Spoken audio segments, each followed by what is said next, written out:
Kimchi hails from Korea. It's a staple food in that country, and no chef can be considered good without the ability to make kimchi. In Poland it's a relatively exotic dish, but it's easy to prepare and really delicious. A full written recipe with the ingredient amounts can be found on the blog. The main ingredient, at least in the case of baechu kimchi variety, is Chinese leaf, also known as Chinese or Napa cabbage. I'll also use daikon, carrot, spring onions, ginger, onion and garlic. Additionally, I'll need water, brown sugar, fish sauce, rice flour and gochugaru pepper flakes. I start by cutting the Chinese leaf. I cut it in half lengthwise. Next, I split each half again, obtaining 4 quarters. I remove the core. If some internal leaves look bad, I cut them away as well.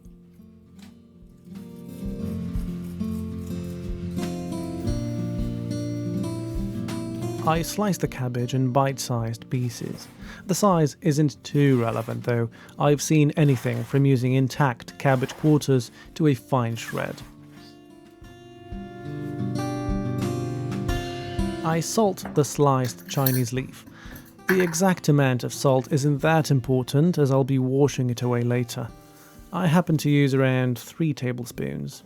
What is important is giving the cabbage a mix so that the salt reaches every nook and cranny.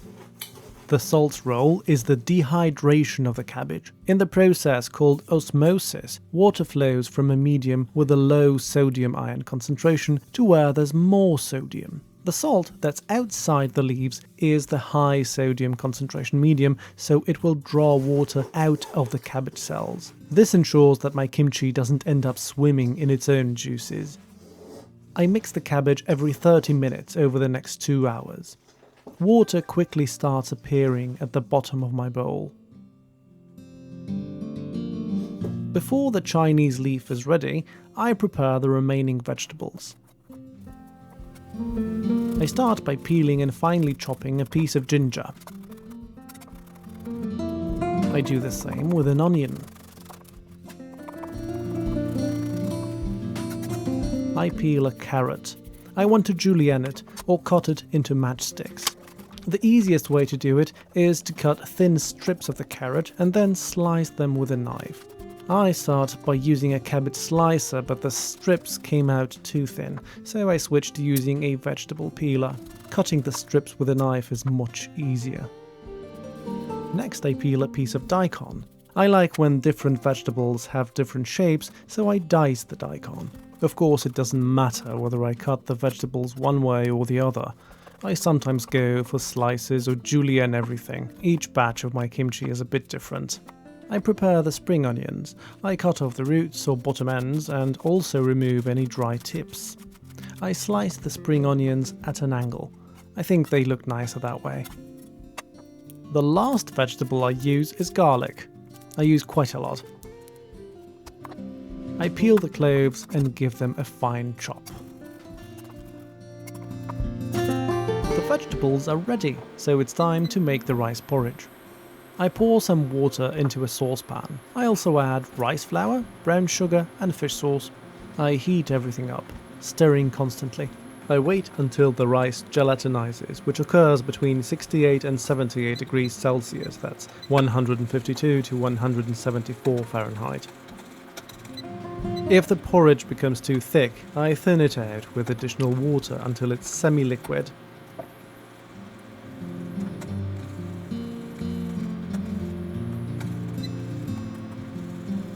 At the end, I add gochugaru. I rinse the Chinese leaf. It usually requires a few bowl refills. The cabbage should be only slightly salty in taste.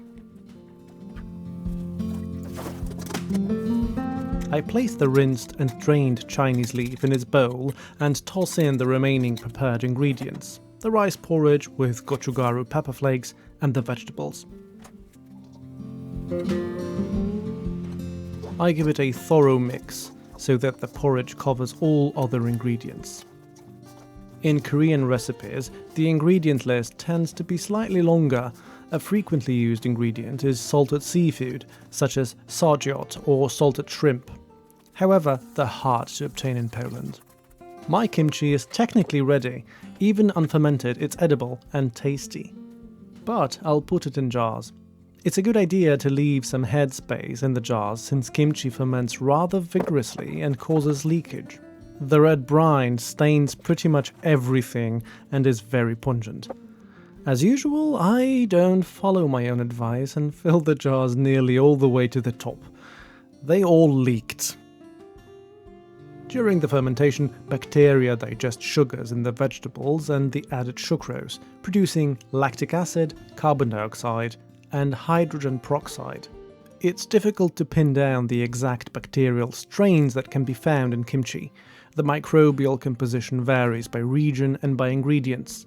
Various strains of the genus Leuconostoc tend to dominate the environment first, but as the pH drops, other genera become numerous too, various strains of Weissella, Lactobacillus, Lactococcus and others, as well as some archaea and yeasts. Despite the rich microbiome, the acidic, salty and anaerobic environment is inhospitable to most microbes, so there's no risk of infections with pathogenic bacteria such as Clostridium botulinum. After 2 days, I find the kimchi the tastiest. I place it in the fridge to slow further fermentation down. In Korea, kimchi made this way can be stored for months, much like sauerkraut or sour gherkins in Poland, but I prefer it fresh. This is what my 2-day-old kimchi looks like. It's spicy, notably sour, but there's a lot of residual sweetness from the unfermented sugars. The other flavours and aromas make for a very complex whole. The vegetables are still somewhat crunchy.